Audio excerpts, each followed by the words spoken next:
Bom dia, pessoal. Estamos aqui para mais um Botanicamente Falando. Meu nome é Marcos Alves e de hoje a gente está aqui de volta à cozinha, porque a cozinha é um lugar especialmente interessante para aprender e ensinar sobre botânica, porque nós comemos muitas plantas, simplesmente por conta disso.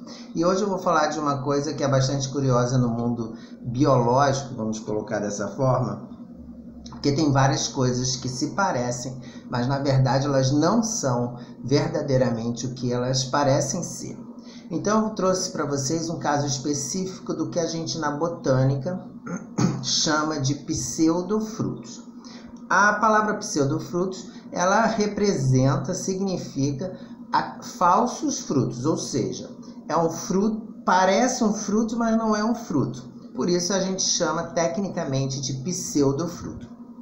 Por que essas estruturas não são frutos? Porque, na verdade, o que a gente olha, a aparência geral do que a gente chama e reconhece como um fruto, não é exatamente aquilo ali. Então, a gente já viu em vídeos anteriores que os frutos, basicamente, eles podem ser secos ou carnosos. E os frutos carnosos são aqueles frutos que têm uma polpa com água ou aquosa.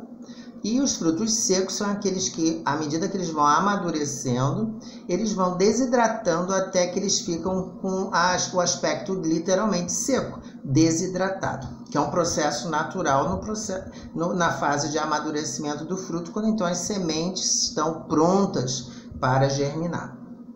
Então eu trouxe um exemplo aqui de um fruto típico, né? Então aqui a gente tem um fruto da goiaba. A goiaba é da família Myrtaceae, é um ótimo exemplo para a gente mostrar, falar de fruto. É um fruto carnoso, que não se abre. Quem nunca comeu uma goiaba, né? Assim, com várias sementes, ou seja, plurispérmico, tem várias sementes dentro.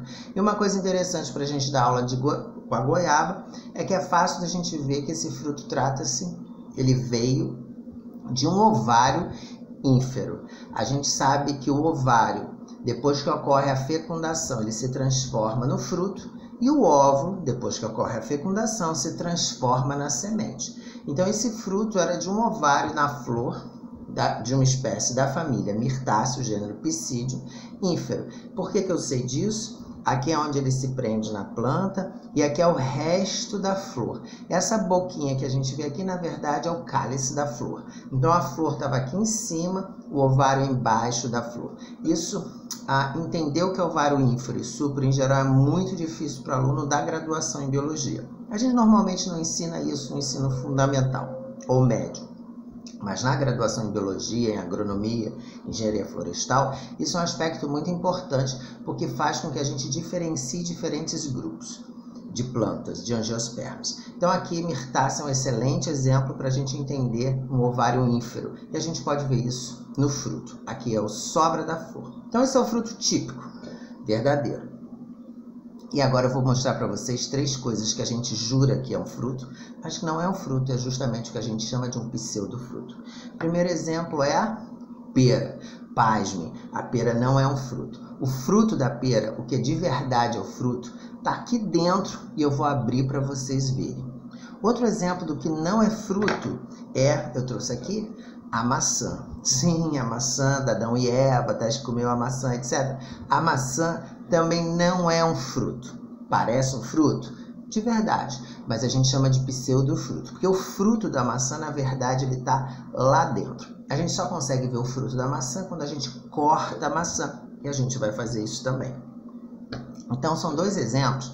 As duas, a maçã e a pera, são da família Rosácea. Eu trouxe esse exemplo para vocês. São plantas amplamente cultivadas, não são nativas do Brasil, né, dos trópicos, são plantas temperadas e que produzem esse, entre aspas, fruto comestível, que na verdade agora a gente está aprendendo que tecnicamente não é um fruto. A gente nem come o fruto e vocês vão entender por quê.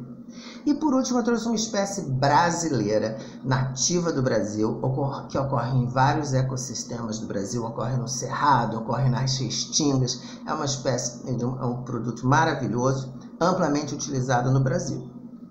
Apresento a vocês o nosso famoso caju. Inclusive os cajus eles estão representados nas cerâmicas Brenan. Aqui é um exemplo maravilhoso de um ceramista que morreu recentemente aos 92 anos, pernambucano, Francisco Brenan, que entre as suas inspirações estão as frutas pernambucanas. E aqui um exemplo dos cajus retratados por Francisco Brenan maravilhosamente bem.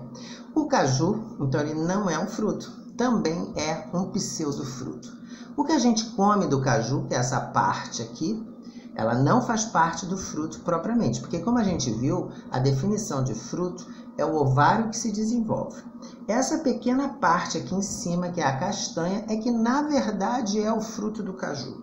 Esse é o verdadeiro fruto do caju. É um fruto que é seco e ele não se abre, portanto, indecente.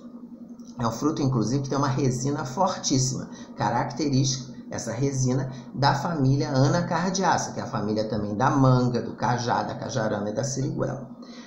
A gente come no caju esse pomo, que é como a gente chama tecnicamente, que é essa parte carnosa, que a gente chama de fruto, mas que não é um fruto. E a gente também come lá dentro a semente, que a gente chama de castanha de caju, que é amplamente cultivada para produzir a castanha, que tem um valor altíssimo.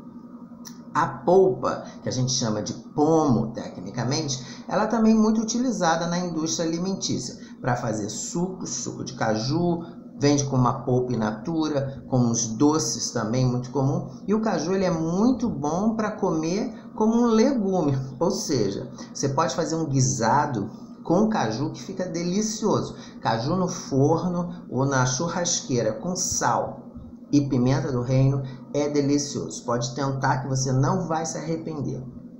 E no caju também faz uma bebida típica de alguns estados aqui do Nordeste. Existe uma variação de como ela é feita, mas a cajuína ela é feita a partir dessa polpa do suco, que ele é clarificado com diferentes processos e se transforma num refresco delicioso, que pode ser gaseificado, como é comercializado no Ceará, ou não gaseificado, que é a minha preferência, e para mim é a cajuína mais tradicional, que é comercializado no Piauí.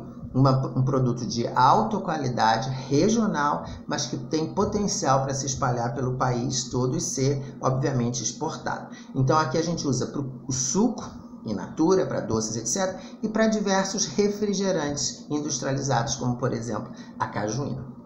Então, lembrando, do caju, a gente usa o pomo, que é a parte carnosa, que não é o fruto, e aqui dentro a gente usa a semente desse fruto. Então, o fruto verdadeiro do caju é só isso daqui, por isso que a gente chama de um pseudofruto.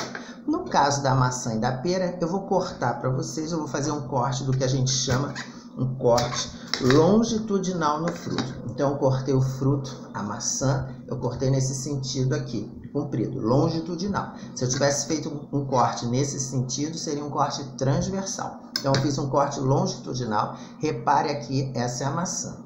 A gente come tudo isso aqui, que não é o fruto.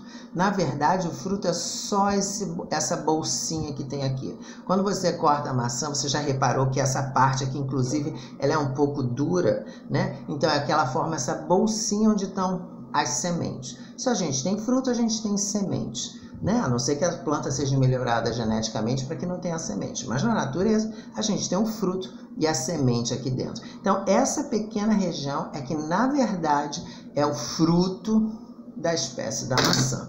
Ou seja, a gente come uma estrutura que não é o fruto, por isso que a gente chama de pseudofruto. Na pera, só para diferenciar, eu vou fazer um corte transversal, ou seja, nessa direção. Na maçã a gente fez um corte nesse sentido, que é um corte longitudinal. E na pera a gente vai fazer um corte na outra posição, que a gente chama de transversal. Então, reparando aqui, eu estou fazendo um corte transversal na pera. Ó, fiz um corte transversal e aqui a gente tem o que é o fruto da pera. O fruto da pera é só essa região aqui interna. Essa pequena área que realmente é o fruto onde estão as sementes da pera. Uma coisa interessante é que muitas vezes a gente consegue ver a conexão. Aqui tem a maçã, a gente consegue ver até onde o fruto termina aqui embaixo. né? Então, essa aqui é que é a região do fruto. A gente consegue separar, retirar, é muito difícil porque ele está unido. E a gente também tem que pensar que essas plantas são plantas que são melhoradas geneticamente para o cultivo. Tanto a maçã quanto a pera, que são espécies da família rosácea, elas são amplamente cultivadas há séculos. E elas têm uma importância muito grande na indústria de frutos, para usos diversos e também na produção de bebidas, principalmente o caso da maçã, que é muito comum para a produção, por exemplo, de cidra. E essa família das rosáceas, ela é muito abundante em frutos, como por exemplo, pêssegos, ameixas, são todos dessa família rosácea. Então aqui foi um exemplo do que a gente chama de pseudofrutos. Pseudofrutos é o que é um falso fruto. Então a gente pensa que é um fruto, mas na verdade o fruto pode estar escondido em outro lugar que não é exatamente o que a gente pensava que era o fruto. A gente ficou aqui com mais uma curiosidade botânica com termos técnicos corretos para você entender, comer entendendo e descomplicando a botânica. Um forte abraço para vocês e até o nosso próximo vídeo. Aproveite o dia de hoje para comer um pseudo fruto. Abraço, tchau!